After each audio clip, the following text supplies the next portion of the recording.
The war between RFK Jr. and Donald Trump is escalating. RFK Jr. appears to have really set Trump off with it's either his interview on Bill Maher and specifically the vaccine section. So we're gonna play for you what RFK Jr. said with Bill Maher, and then we're gonna show you Trump's response. Let's play it. But your vice presidential pick wants to recall the Moderna vaccine.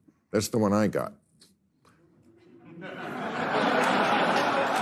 She's not gonna. Well, do you agree with that? Recall it.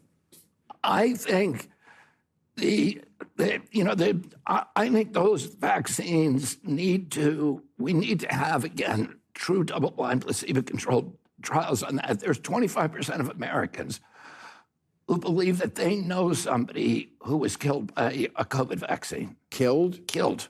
25% of Americans, 52% of Americans believe that the vaccines are causing injuries, including death. 52%. If you look at the clinical trial studies, the actual studies that were done that were released of the Pfizer vaccine, Moderna has not released it. If you look at the Pfizer vaccine, there were 22,000 people in the placebo group, 22,000 people who got the actual vaccine. And the people who got the vaccine had a 23% higher death rate from all causes at the end of that study. But that could not be the disease itself? No, well, because we know that if it is, then the vaccine doesn't work, does it? So as you can see, RFK Jr. versus Bill Maher there. But what was interesting is how Trump is now handling this. So let's go put this up there on the screen. So Donald Trump puts out this long truth. God, the character limit really was good for him. This is way too long. He says, I actually watched for the first time in a long time ratings challenged Bill Maher's really boring interview with RFK Jr. RFK, only to find Jr. is far more liberal than Maher, and in fact, far more liberal than anyone else running as a Democrat, including West and Stein. Yet, despite this, he has no hope as a Democrat because they were able to use their typically fascist repression, blah, blah, blah, throw him out of the party like a dog. So now Jr.'s a so-called independent, but he's not. He's a radical left-wing lunatic trying to have it all way. He says that no vaccine is safe and effective, and then said, I would never say I'm not anti-vaccine. Where did that come from? Maher defended the vaccine, which Jr. seemed to agree. Wow. And then told him his poll numbers have crashed. No Republican can vote for this guy. Hashtag MAGA 2024. No idea what Trump is trying to say there exactly, Krystal, but I think what he can sense, at least correctly, is that A, vaccine politics is disproportionately going to resonate with people who are right-wing, and that therefore something like RFK Jr. there citing those numbers, which probably disproportionately going to be Republicans or Republican-leaning voters, and Trump's not an idiot. He can read a poll. How many internal polls now does he probably able to see now that confirm a lot of the reporting we've had here on this show and elsewhere that RFK Jr. actually could end up affecting Trump and drawing more from his voters than anybody else in the election. Yeah, and so I think most Americans overwhelmingly have moved on from COVID politics. Yeah, definitely. Because we're talking, this was years ago now. Right. But there is still a core base on the right in particular that is still this is a big thing for them.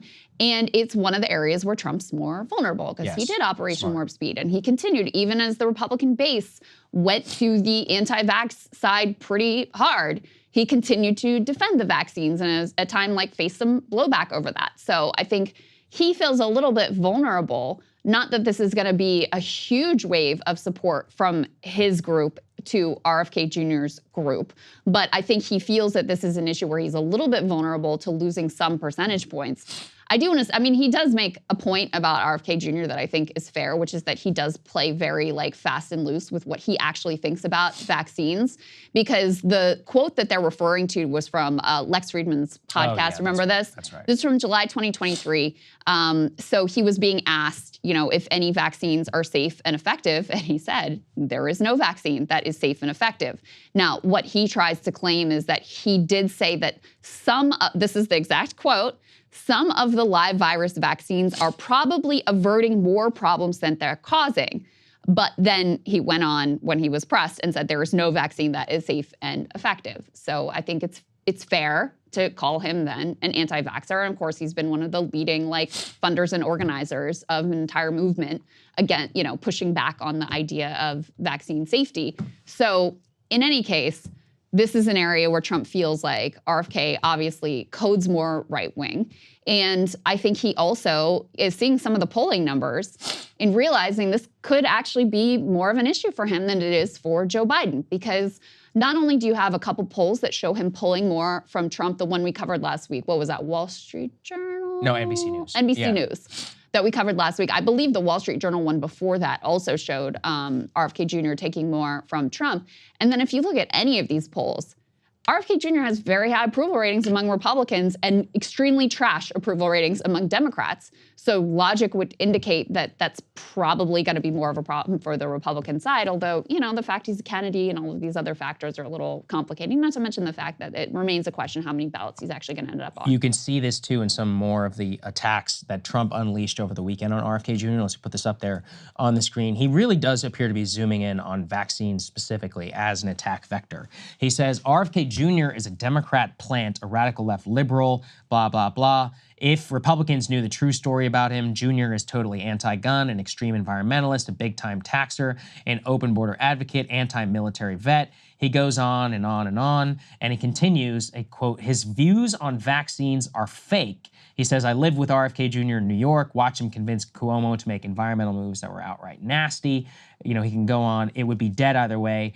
His views are vaccines are fake, as is everything else about his candidacy. Let the Democrats have RFK Jr. They deserve him. So it is interesting to see, you know, he's zooming in here. Vaccines are fake. Yeah, not exactly clear what exactly he's trying to do here. We do here have a response from RFK Jr. Let's put this up there on the screen. And he expanded a little bit on this in a recent interview. He says, when frightened men take to social media, they risk descending into vitriol, which makes them sound unhinged. President Trump's rant against me is a barely coherent barrage of wild and inaccurate claims that should best be resolved in the American tradition of presidential debate. President Trump, who has proven himself the most adept debater in modern American history, should not be panicked to meet me on that stage. To preview my arguments, I will show how Trump betrayed the hopes of his most sincere followers. He promised to end the Ukraine war, then colluded with Johnson. He let Big Pharma and his corrupt bureaucrats run roughshod over him as president, promised to cut the deficit, etc. He says, instead of lobbing poisonous bombs from the safety of his bunker, let's hear President Trump defend his record to me mano a mano by respectful, congenial debate. So he's challenging Trump to a debate. Very unlikely that Trump will accept it. Although, one thing I will say, it appears more likely. Now, Biden has agreed to some sort of debate. Trump, of course, is chomping at the bit for a debate. That because of this debate, apparently the Biden people don't like the Commission on Presidential Debates either. So it could be that we could see the CPD fall apart. And if it does, it would be, I think, more likely that RFK Jr. may actually be included, maybe as a condition either by the Biden campaign or the Trump campaign, possibly to try and trip the other side up, if we do see the overall debate infrastructure collapse. But I'm not 100% sure how it will all shake. I mean, we should see that. We should see Jill Stein. I would love to see it. You know, Dr. West, if he ends up on, you know, a number of ballots. We should hear from all of these candidates. They should be able to compare and contrast their ideas. You should have people who have a variety of opinions who have to match up against each other on a stage and see how they perform. Like, debates are not perfect. They're not the end-all, be-all. But God, at least it's like a little bit of a democratic process to allow us to judge in real time what they say under pressure, how they respond to actually difficult questions, because now it's far too easy for these candidates. And RFK Jr., I mean, he's sat with us. He sat for a number of